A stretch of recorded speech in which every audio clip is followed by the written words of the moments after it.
মৃত ব্যক্তির পক্ষ থেকে কোরবানি করা যায় কিনা? যদি করা যায় তাহলে ওই মৃত ব্যক্তির কবরে সওয়াব পৌঁছাবে কিনা?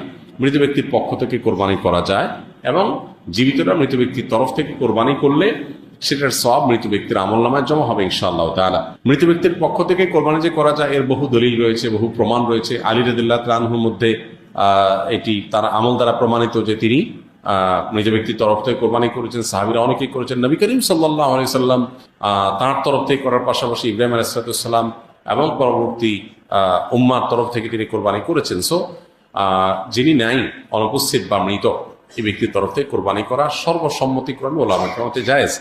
তবে হাম্বলী মাযহাব ওলামা কেরামের অনেকের মত হলো জীবিতদের সাথে যুক্ত করে মৃতদেরটা করা জায়েজ, যেটা রাসূল আকরাম সাল্লাল্লাহু আলাইহি ওয়াসাল্লাম করেছেন। আর অন্যান্য ওলামা একরাম, হানাফি মাযহাব ওলামা একরাম সহ অন্যদের মত হলো যে এরকম কোনো শর্ত নেই, বরং আপনি জীবিত ব্যক্তির তরফ থেকে একটা নাম, একটা তরফ থেকে একটা শরীক, আবার মৃতের তরফ থেকে একটা শরীক অথবা একটা পশু আলাদা করে কোরবানি করতে পারেন, কোনো অসুবিধা নেই।